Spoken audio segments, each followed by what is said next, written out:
Let me begin with something that was deleted from the anniversary, the 67th anniversary celebration of Disneyland. Every year they start with Walt Disney and what he said at the ribbon cutting in 1955. They've just deleted this now, and they're trying to erase even Walt from the Walt Disney World. Here he is in 1955. Listen carefully to what he said. To all who come to this happy place, welcome. Disneyland is your land.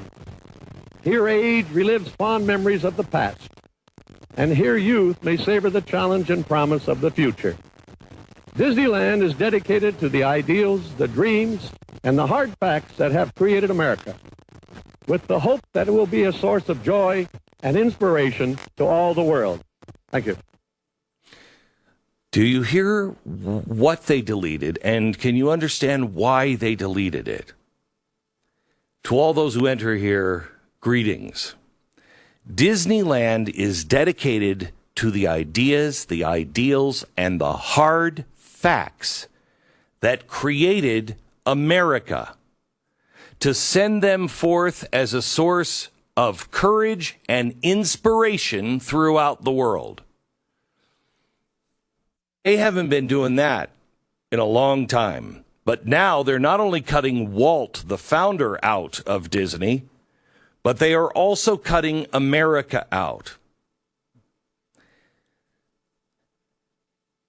The America that we all grew up in, the America that we thought we knew, is gone. But it's only on hold. And it's on hold because it is in each of us. Those of us who lived it, who know its truth, to know its promise, to have received its inspiration. It should now give us courage to continue to stand up because we know what it was. Our kids don't. But I want you to know that it's been put in a closet for a while. And it is our job to open that door and take it back out of the closet. It's only on hiatus if we choose. Otherwise, it is gone.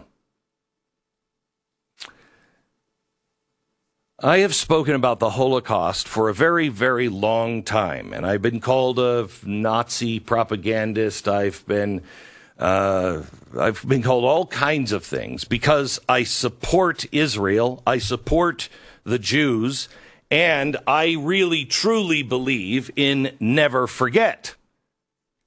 Never forget. And that means something more than just telling the story. Holocaust happened, killed 6 million Jews, blah, blah, blah. No, never forget means never forget what led to that insanity so you can stop it.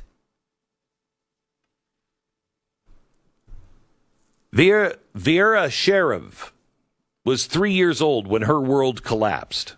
This is from the Epic Times. She and her family were chased out of Romania and herded into a concentration camp in Ukraine during World War II. There, they were left to wait and starve. She said, the cloud of death was always there. Weekly, a list determined who would be sent where and whether it would be death or a slave labor camp. While at the camp, she said her father died of typhus when she was 5, which was widespread throughout the camps because of cold and malnutrition. After 3 years at that camp waiting, she was rescued in 1944.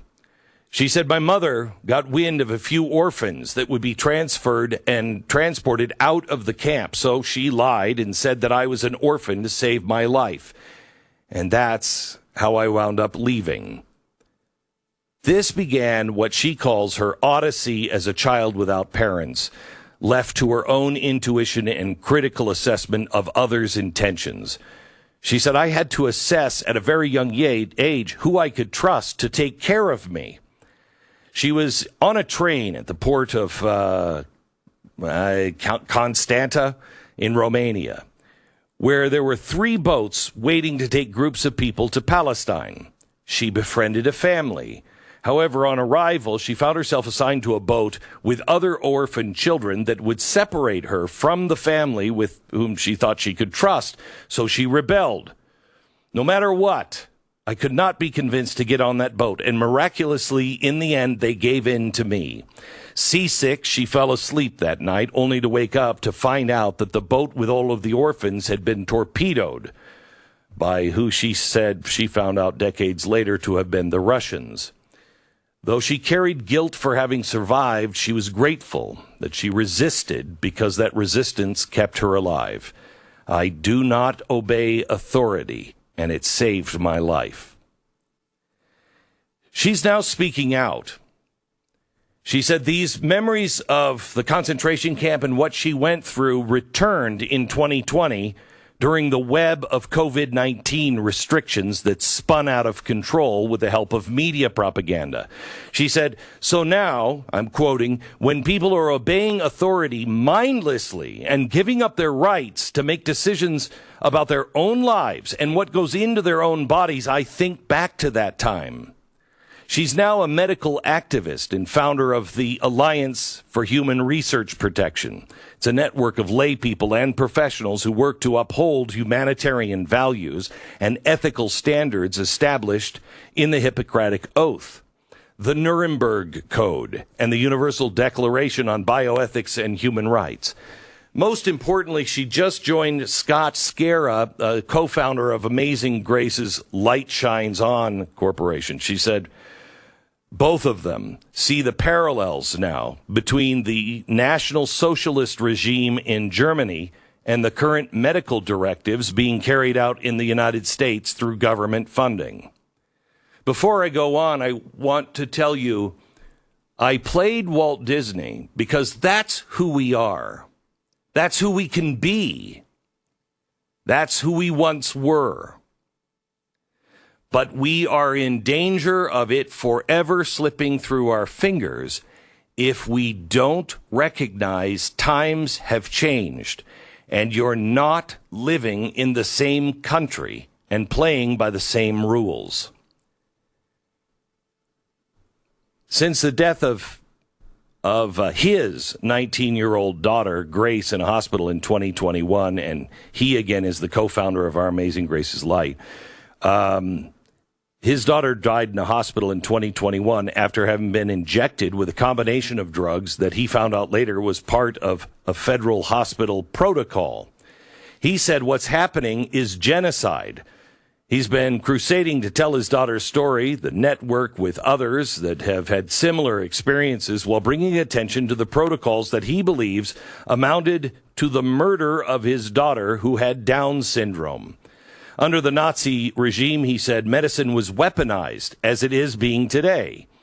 Though the Jews were the primary target, she said, the first medically murdered victims were disabled German infants and children under the age of 3. Most people don't know this, but Mengele, who was the butcher of Auschwitz, he was the guy who did all of the evil experiments on people.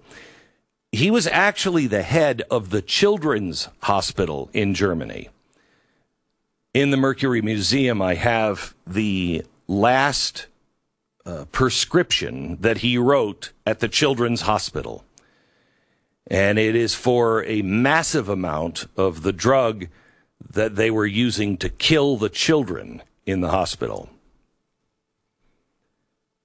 This expanded into the operation titled T4 for the street address of the program's central office in Berlin for all of the disabled of all ages and the mentally ill and senior citizens.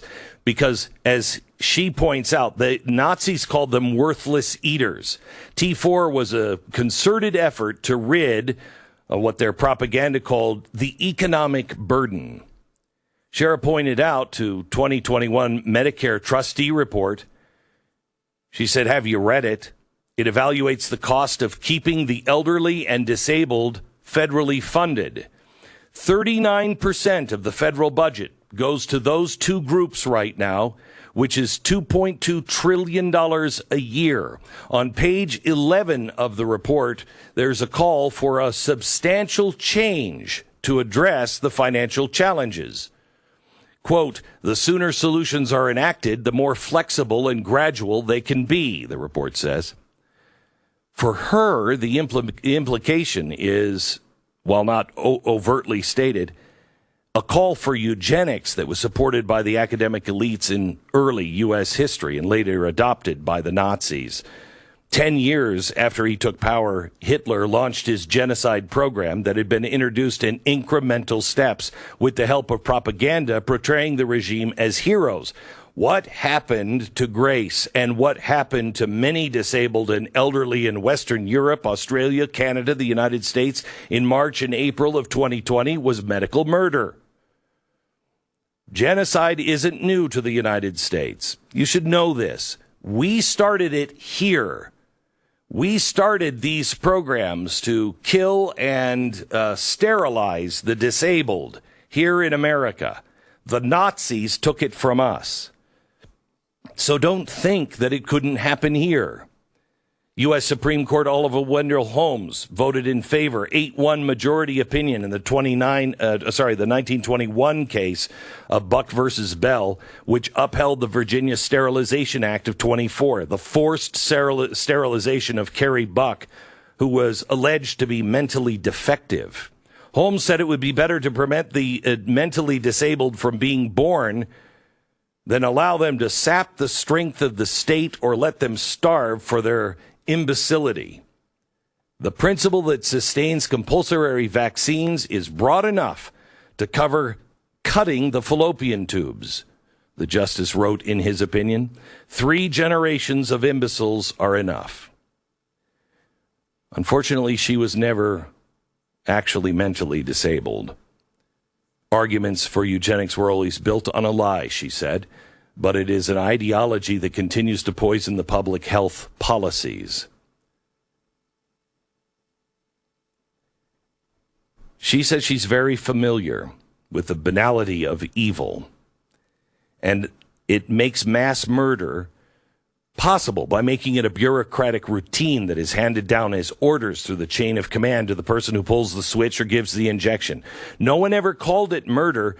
The Nazis were very adept at propaganda and language, and the Jews were called spreaders of disease, not unlike the epithets thrown at those who didn't take the jab in 2021. The unvaccinated, it was called the pandemic of the unvaccinated. The whole language was dehumanizing. To cut to the chase here, doctors encourage the mother to get amniocentesis tests. If the test shows that a Down syndrome or another disability would complicate the parent's life, they encourage abortion. There's an unholy union when medicine gets in bed with the government and the Hippocratic Oath goes through the window. Do no harm. Look at what Big Pharma is now doing to children. Look at what's happening with the gender reassignment surgeries. She says she's concerned with the elite ruling class that is godless, believing only in what is measurable and controllable. We should not fall into the trap, to the false light that Satan will eventually ride in to steal more souls. God's true light protects those who believe. We, the people, need to reclaim the sovereignty by learning to trust in intuition, experience, and the ability to assess lies from the truth. That's the problem. Stop watching mainstream media. They're all reading from the same script. They're bombarding people with fear-mongering, which is exactly the same thing the Nazis did in how they controlled the population through fear. Have no fear. And if I may quote our Holocaust survivor, America, resist, wake up, and stop obeying.